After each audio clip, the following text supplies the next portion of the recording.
नमस्कार दोस्तों, आरती सौरभ सहदेव चैनल पर आपका एक बार फिर से स्वागत है। तो दोस्तों, आज हम फिर से लेकर आए हैं आपके लिए एक नई कहानी। तो दोस्तों, हमने पिछली कहानी में जाना था कि किस तरह से महाशिवरात्रि की तैयारी सोनपुर में चल रही थी और किस तरह से विक्रांत ने जलाल को उसी के जाल में फंसाया। तो चलिए दोस्तों, आगे की कहानी को हम शुरू करते हैं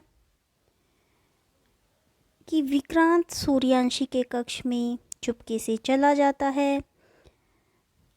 सूर्यांशी कक्ष से तैयार होकर बाहर निकलने वाली थी, तभी विक्रांत की आवाज़, राजकुमारी रुकिए, मैं सेनापति विक्रांत हूँ, मुझे आपसे महत्वपूर्ण बात करनी है। सूर्यांशी बोली, सेनापति विक्रांत, आप बोलिए, क्या बात करनी है आपको।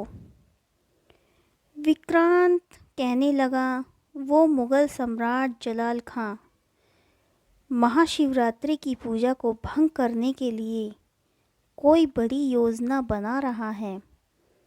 उन्होंने महाराज विक्रम सिंह को पत्र भी लिखा था कि या तो महाशिवरात्रि से पहले उनसे संधि कर उनकी जो भी मांगे हैं उन्हें पूरा करें, नहीं तो युद्ध करें।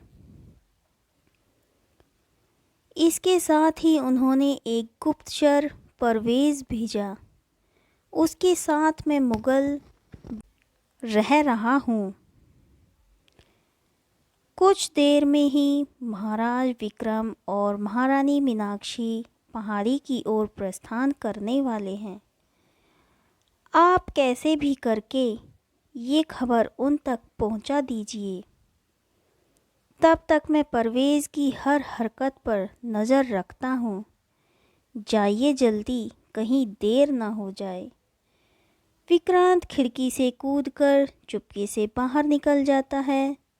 सूर्यांशी जल्दी से कक्ष से निकलकर अतिथि कक्ष की ओर चली जाती है, जहाँ पर महारानी मीनाक्षी और महाराज विक्रम सिंह रुद्रशेष राणा और विनायक देव राणा से बात कर रहे थे।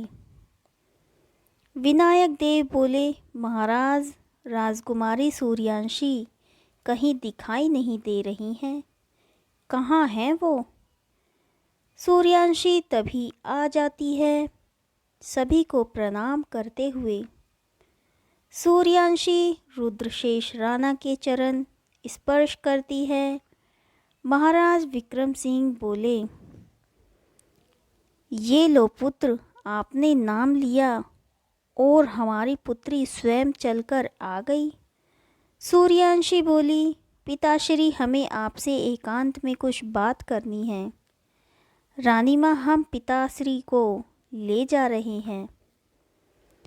सूर्यांशी महाराज विक्रम सिंह का हाथ पकड़कर दूसरे कक्ष में ले जाती है और बोली, पिताश्री, अभी सेनापति विक्रांत ने हमें सूचना दी है, मुग़ल सम्राट जलाल महाशिवरात्रि का फ़ायदा उठाकर युद्ध की तैयारी कर रहा है। वो ये महापूजा नहीं होने देगा।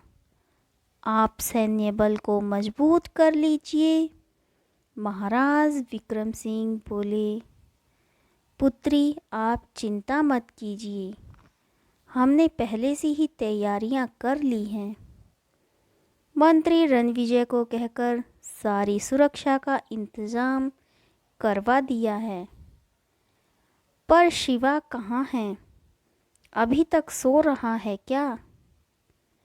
जाओ उसे उठाकर तैयार करके लाओ। सूर्यांशी बोली, ठीक है, जैसी आपकी आज्ञा पिताश्री। महाराज विक्रम सिंह बोले, ठीक है, जल्दी आना। हम सब कुछ ही देर में शाही रथ पर पूजा करने सोमेश्वर महादेव की ओर निकल रहे हैं। विक्रम सिंह वापस से अतिथि कक्ष की ओर चले जाते हैं। महाराज रुद्रशेष बोले, क्या बातें हो रही थी पिता पुत्री के बीच में जो गुप्त में थी? महाराज विक्रम सिंह बोले, कुछ नहीं मित्र, वो हमारी पुत्री कह रही थी कि काफ़ी दिनों बाद आप सोनपुर आए तो महाशिवरात्रि की पूजा के बाद वापस प्रीतमपुर ना जाएं, कुछ दिन सोनपुर में रहें।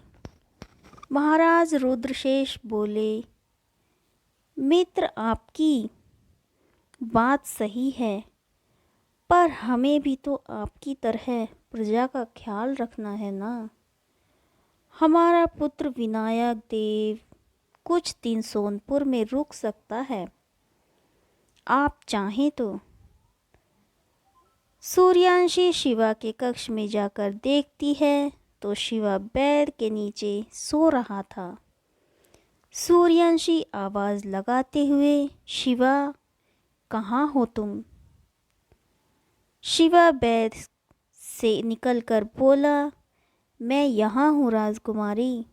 सूर्यांशी बोली, बेड के नीचे क्यों सो रहे थे? इतना अच्छा कमरा है, इतना सज्जित बेड रेशमी, उस पर सोना चाहिए था ना। ओ याद आ गया, जमीर पर सोने की आदत है तुम्हारी। जानवर तो हो ही।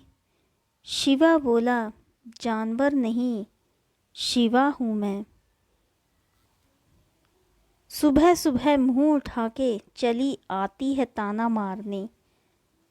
वैसे इस गुलाबी पोशाक, आँखों में काजल लगाकर कहाँ जा रही हो?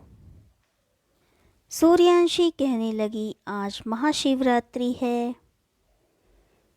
उसकी पूजा करने के लिए सभी लोग जाने को तैयार हैं, पर तुम अभी नहा धो के अच्छे से कपड़े पहनकर जल्दी से आ जाओ, मैं तुम्हारे लिए शाही कपड़े रखवा दूंगी। ठीक है। सूर्यांशी कक्ष से निकलकर अतिथि कक्ष की ओर चली जाती है, जहाँ पर सभी प्रतीक्षा कर रहे थे। सूर्यांशी थोड़ी देर बाद राजमहल से निकलकर सूर्यांशी और विक्रम सिंह और महारानी मीनाक्षी शाही रथ पर सवार हो जाते हैं और दूसरे रथ पर विनायक देव, राणा और उनके पिता श्री रुद्रशेष सवार थे। बाकी प्रजा के लोग बैलगाड़ियों में रसद सामग्री लेकर चल रहे थे ताकि सोमेश्वर महादेव मंदिर पर ही दावत का इंतजाम किया जा सके। सभी पहाड़ी पर स्थित सोमेश्वर महादेव मंदिर पर ही कुछ ही दूरी तय करने पर पहुंच चुके थे। सोनपुर की रक्षा करने के लिए सैनिक तैनात थे। परवेज और विक्रांत भी अपने घोड़ों से पहाड़ी की ओर चल पड़े। उत्तराश भी अपने घोड़े से योजना बनाकर गुप्तचर ऋषभ के साथ सोमेश्वर महादेव मंदिर की ओर चला गया। इधर मुगल सम्राट जलाल खां मंत्री फरहान को लेकर एक सुनसान जगह पर पहुंचे। मंत्री फरहान बोले, सम्राट ये क्या मजाक चल रहा है? आप विक्रम सिंह को सबक सिखाने की बजाय यहाँ चले आए। यहाँ लाकर आप कौन सा तीर मारने वाले हैं? मुगल सम्राट जलाल बोला, सब्र करिए मंत्री जी, कुछ देर इंतजार कीजिए, आता ही होगा वो। तभी एक जानवर आता है जो आधा इंसान और आधा जानवर था। नीचे से घोड़े का शरीर, ऊपर से इंसान। मुगल सम्राट जोर से हंसते हुए, मंत्री जी देखो ये है मेरा मोहरा। धनुष इस पर न तो किसी शस्त्र का असर होगा और न ही किसी हमले का। ये मचाएगा सोनपुर में तबाही। इसकी मौत का राज सिर्फ ये ही जानता है। इसके हर तीर के वार से पल पल सोनपुर के लोग मौत की घाट उतरते जाएंगे। ये महाशिवरात्रि की खुशियों का त्योहार नहीं, मातम का त्योहार बनेगा। विक्रम सिंह अगर बचा सकता है सोनपुर को तो बचा ले। धनुष बोला, आज्ञा दीजिए सम्राट, मैं जाता हूँ पहाड़ी पर। धनुष आज्ञा लेकर जलालाबाद से सोमेश्वर महादेव मंदिर की ओर निकल जाता है। तो दोस्तों, कैसे बचाएगी सूर्यांशी धनुष के वार से सोनपुर को? तो जानने के लिए आप हमारी अगली वीडियो का इंतज़ार करें। तो दोस्तों, आज की कहानी आपको हमारी कैसी लगी, प्लीज़ हमें कमेंट करके ज़रूर बताएं। अगर आपको हमारी कहानियाँ पसंद आ रही हों तो उन्हें ज़्यादा से ज़्यादा लाइक और शेयर करें और हमारे चैनल को सब्सक्राइब करना ना भूलें। धन्यवाद।